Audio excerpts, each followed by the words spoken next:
भारत गौरव आचार्य श्री पुलक सागर जी गुरुदेव के प्रवचन और लेटेस्ट धार्मिक भजन व कार्यक्रम निशुल्क देखने व सुनने के लिए हमारे YouTube चैनल जीन शरणम मीडिया को आज ही सब्सक्राइब करें और सबसे पहले देखने के लिए बेल आइकन पर क्लिक जरूर करें। बुढ़िया के पीठ पर कुबड़ है। नारद मिल गए रास्ते में। नारद को देखकर बुढ़िया रोने लगी। नारद ने कहा, अम्मा रोती क्यों है? अम्मा ने कहा कि कौन हो तुम? बोले, मैं नारद। क्या कष्ट है तुम्हें? बुढ़िया ने कहा, कष्ट तो बहुत है। बोली, क्या दुख है तुम्हें? तू क्या करेगा? मैं तेरे दुख दूर कर दूंगा। बुढ़िया ने कहा कि नारद, एक तो मेरा बुढ़ापा, और बुढ़ापे का मतलब है इस जिंदगी की सबसे बड़ी सजा। कोई बुढ़ापे में पूछता नहीं है, कोई पास नहीं आता, घर के लोग सलाह नहीं लेना पसंद करते, कोई पास बिठाना पसंद नहीं करता, हाथ पैर चलते नहीं हैं, काम खुद का कर नहीं सकते हैं। नारद, तुम तो जानते हो ना, बुढ़ापे से बड़ा कष्ट दुनिया में कोई और नहीं होता। तो नारद ने कहा, तुझे कष्ट क्या है? बोले, एक तो मेरा ये बुढ़ापा और दूसरा मेरी पीठ पर ये कुबड़ रखा हुआ है, और इसे देख करके बच्चे मजाक बनाते हैं। हर कोई इस कुबड़ को देख करके हंसता है। नारद, ये ताने सुन सुन के परेशान हो गई मैं। हे नारद, तू कुछ बता, इस दुख से तो मुक्ति दिला मुझे।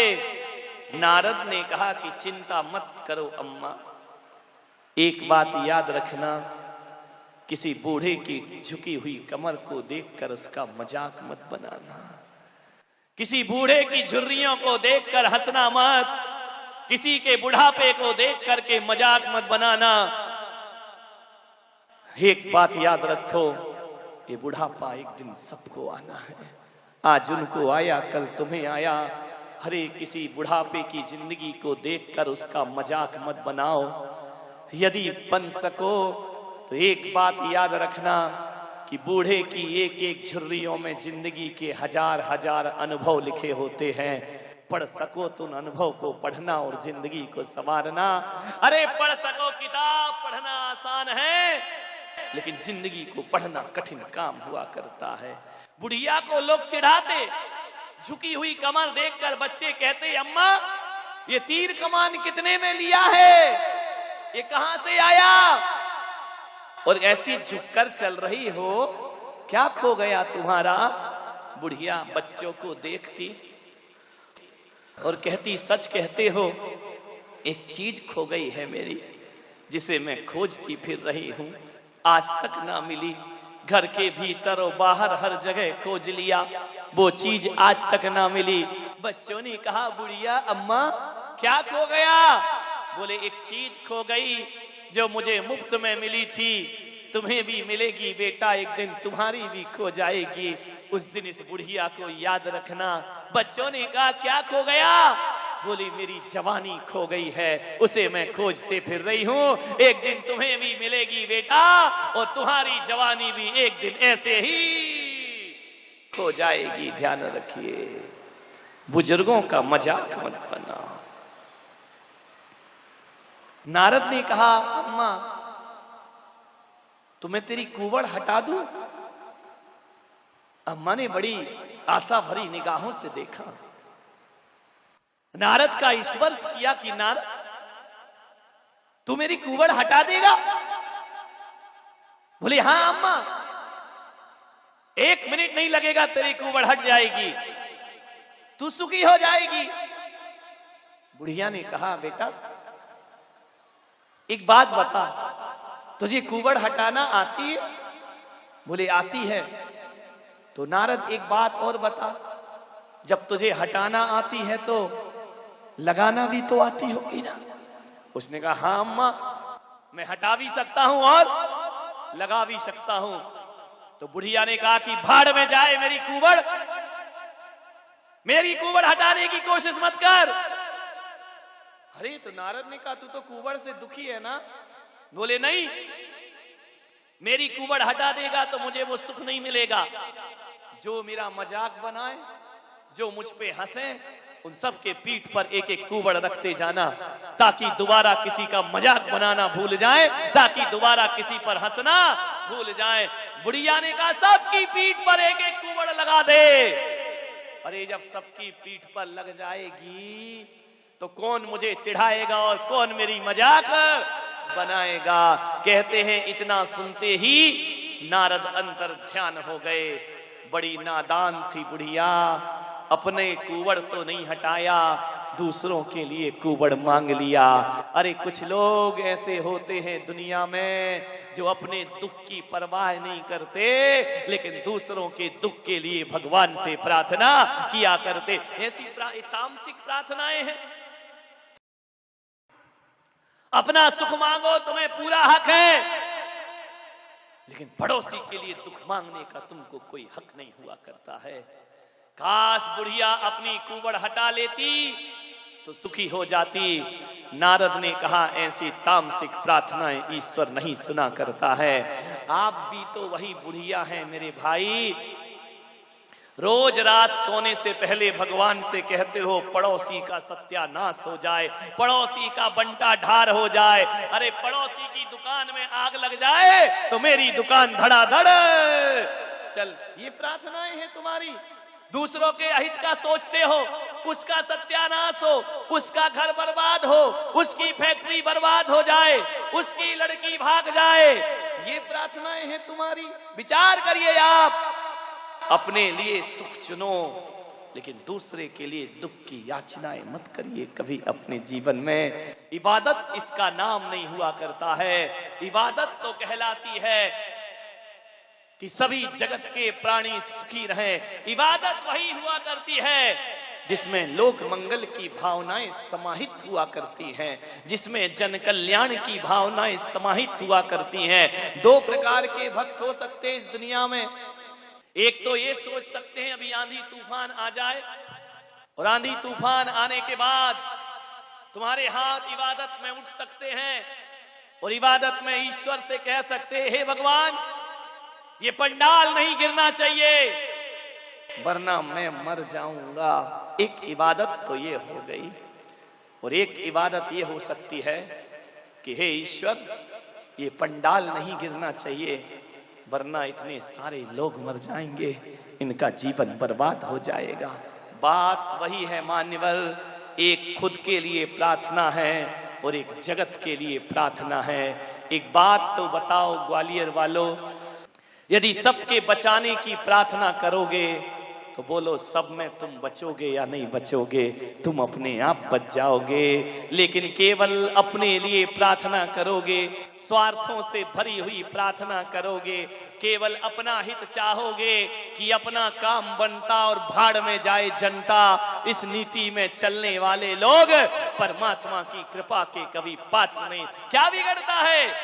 हे प्रभु, सारे जग का दुख हरो, इसे भगवान महावीर ने धर्म ध्यान कहा है। भगवान महावीर ने ऐसे विचार वालों को सम्यक दृष्टि कह करके पुकारा है। सारे जगत का हित हो, केवल अपना ही हो।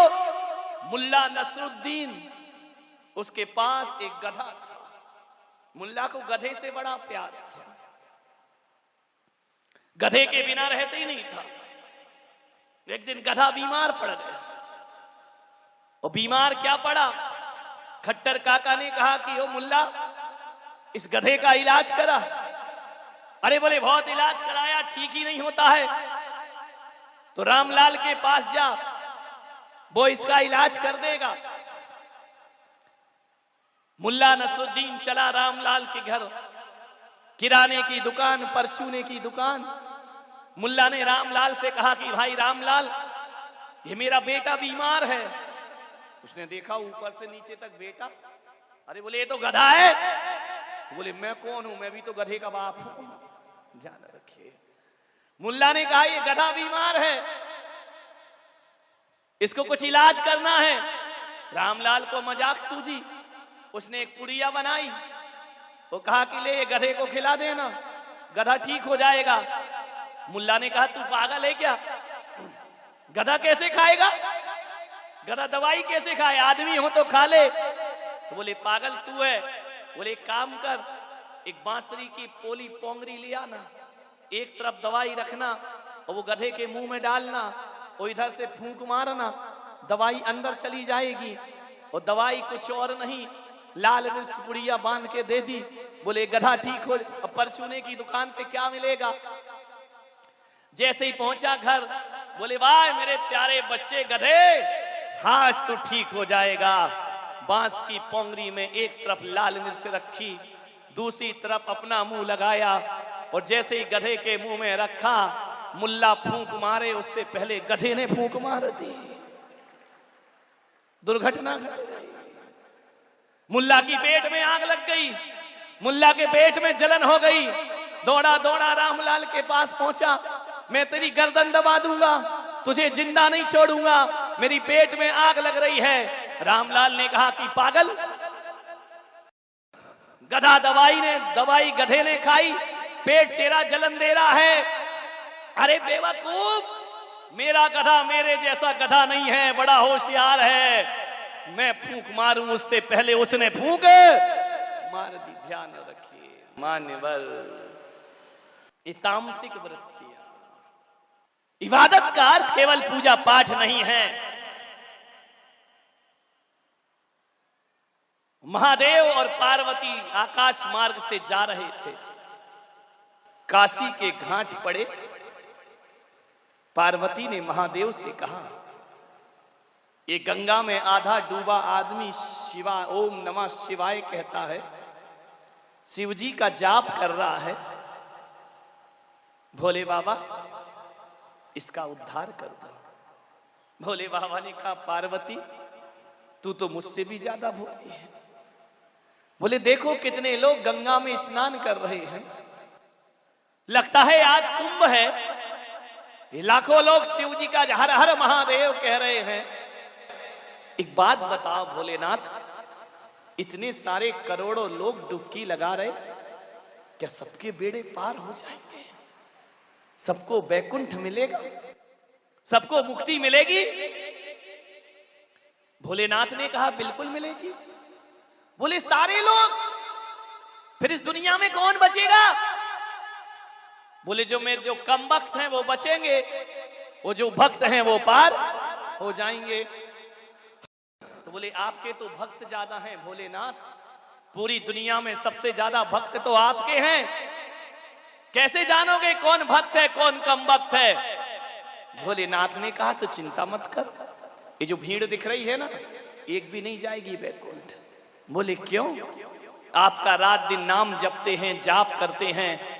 बोले ये भीड़ एक भी मेरा भक्त नहीं है, ये जो शिवालयों में जल चढ़ाने वालों की लाइन लगी है, ये भक्त कम भक्त ज्यादा है। बोले क्या मतलब? एक भी मेरा नहीं है इसमें। बोले इतने हजारों लाखों में? बोले देख पार्वती, मैं तुझे बताता हूं मेरा भक्त कौन है और कम भक्त कौन है। भोलेनाथ ने एक कोढ़ी का रूप बनाया, और कोढ़ी का रूप बना करके गंगा के तट पर बैठ गए। हजारों लोग गंगा स्नान को गए, अंग अंग गल रहे हैं, कुष्ठ रोग हो गया है। एक ब्राह्मण से कहा ब्राह्मण देव मुझे गंगा में डुबकी लगवा दो। ब्राह्मण ने कहा छी छी छी, ये इतना तेरा कुष्ठ दुर्गंधा, चल दूर रे, छूना मत, मैं अशुद्ध हो जाऊंगा। कहते हैं सुबह से शाम लाखों डुबकी वाले पहुंचे, किसी ने उस कोढ़ी को डुबकी नहीं लगवाई। वह हाथ जोड़ता रहा, मेरा गंगा स्नान करा दो, मेरे रोगों से मुझे मुक्ति हो जाएगी। जो देखता मुंह में रुमाल रखता आगे बढ़ जाता, घृणा की दृष्टि से देखता। भोलेनाथ बैठे हैं, कोढ़ी का रूप रखे। मालूम है सांझ ढलने से पहले एक गरीब आया, जिसके पास दौलत नहीं धन नहीं, उसके सामने इस कोढ़ी ने हाथ जोड़े कि मुझे गंगा में डुबकी लगाओ, मेरा कुष्ठ रोग दूर हो जाएगा, मेरी व्याधि दूर हो जाएगी। उस आदमी ने देखा कि सचमुच ये दुखी है, अंग अंग इसके गल रहे हैं। उसने कहा बाबा चिंता मत करो, मैं तुम्हें गंगा में डुबकी लगवाता हूं। और उस कोड़ी की दुर्गंधयुक्त शरीर को उस व्यक्ति ने उठाया और उठा करके कहा मैं गंगा बाद में नहाऊंगा, पहले गंगा स्नान तुझे कराऊंगा। अरे ये रोग मुझे लगे तो लग जाए, लेकिन बाबा तेरे रोग की मुक्ति जरूर कराऊंगा। ना मैं शिवालय जाता हूं, ना मैं पूजा करता हूं, ना मैं पाठ करता हूं, लेकिन मैंने कभी अपने जीवन में शिवलिंग पर जल नहीं चढ़ाया। लेकिन जब जब कोई दुखी दिखे तो नैनों का जल मैंने जरूर उसे समर्पित किया है, अपनी भावनाओं के जल चढ़ाए हैं। चल मैं तुझे डुबकी लगवाता हूँ। ले जाकर जैसे ही डुबकी लगाई, भोलेनाथ असली रूप में प्रकट हो गए और कहा देखा पार्वती कितने भक्त हैं और कितने कम भक्त हैं। वैकुंठ जाने का अधिकारी ये हुआ करता है और ये हजारों डुबकी लगा रहे हैं, ये सब नरक के पात्र हुआ कर। कौन है भक्त भगवान का? माला जपने वाले, मुंह में राम बगल में छुरी, राम राम जपना पराया माल, अपना इन ढोंगियों की भक्ति भगवान स्वीकार नहीं किया। इबादत क्या होती है? मैं तो आपसे कह रहा हूं, भगवान कहते हैं पहले करो मदद, उसके बाद करो इबादत। ध्यान रखिए, बिना मदद किए इबादत करोगे तो वह इबादत परमात्मा तक पहुंचने वाली नहीं है। अरे भगवान को भी भगवान बनने से पहले लोगों की मदद करना पड़ी है, तब जाकर वह, यदि चंदना की मदद महावीर ना करते तो शायद वो महावीर ना बन पाते। यदि कृष्ण सुदामा की मदद ना करते, कोई उन्हें नारायण कह करके नहीं पुकारता। ध्यान रखिए, यदि राम सुग्रीव की मदद ना करते, यदि राम विभीषण की मदद ना करते, तो कोई उन्हें मर्यादा पुरुषोत्तम भगवान कहने वाला इस दुनिया में नहीं होता। मान्यवर ध्यान रखिए, मैं तो इतना मानता हूं कि पूजन करने वाले हाथों से बड़े सेवा करने वाले हाथ हुआ करते हैं। इस देश में मैं सबसे ज्यादा इज्जत यदि किसी की करता हूं और मेरी नजरों में सबसे ज्यादा यदि कोई संतत्व को लेकर जीता है, तो मान्यवर ध्यान रखना, मैं बहुत इज्जत और सम्मान देता हूं जिस कोड़ी को देख करके हम मुंह बनाते हैं, जिनकी बस्तियों में हम रहना नहीं चाहते हैं। यदि किसी को कोड़ हो जाए तो बस्ती से बाहर उन्हें निकाल दिया जाता है। लेकिन मैं जानता हूं एक ऐसी सेविका, एक ऐसी धर्मात्मा जो कोड़ियों के बस्तियों में जाती है और जिनके कोड़ से उंगलियां गल रही हैं, अपने हाथों से रुई से उनकी कोड़ की मवाद साफ करती है, वह उसमें दवा लगाती है, उनकी सेवा करती है, आंखों का कीचड़ पोंछती है।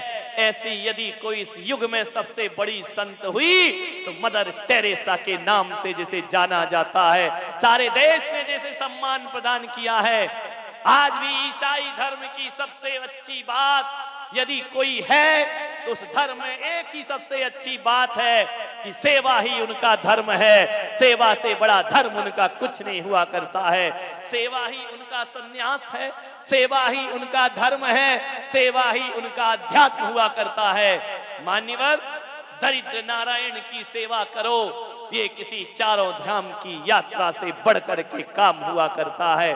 दूसरों के आंसू पोंछने का काम करिए, ये सबसे बड़ी इबादत है। मेरे भाई, घंटों घंटों पूजा करो मंदिरों में, लेकिन किसी निर्धन की सेवा भी किया करो। ध्यान रखिए मान्यवर, किसी की पीड़ा तुम्हारी पीड़ा ना बने तो किस काम का तुम्हारा जीवन।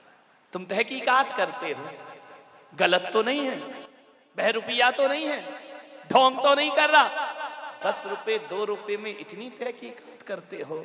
अरे गलत ले भी गया 10 रुपया तो तुम्हारा क्या बिगड़ गया मेरे भाई।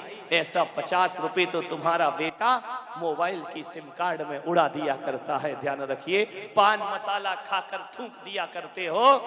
एक गरीब के लिए आज देश में हालात है कि आज एक गरीब को भी बड़ी शक की निगाहों से देखा जाता है। हम सेवा नहीं करते, तर्क लगा लेते हैं। श्रीमती मेनका गांधी जब अपने घर से बाहर निकलती हैं मैं कह सकता हूं कि शायद जैन महिला भी वो काम नहीं करती होगी जो काम मेनका गांधी किया करती है। यदि रास्ते में पड़ा हुआ कहीं तड़पता हुआ कुत्ता दिख जाए तो मेनका गांधी को कितने भी जरूरी काम हो पहले गाड़ी रोकती हैं, वो गाड़ी रोक करके कुत्ते को अपनी गाड़ी में रखती हैं। और आज भी उनके बंगले पर जाकर देखो, सैकड़ों कुत्ते पड़े हुए हैं, गाय पड़ी हुई हैं, छोटे छोटे पक्षी जो घायल हैं, वह मेनका गांधी पहले उन्हें मलहम लगाया करती है। ध्यान रखिए, ऐसी नारी जिसके हृदय में करुणा है, दया है, राजनीति के गलियारे में रहने के बाद भी जो अहिंसा धर्म को जीवन में उतारा करती है। ध्यान रखिए।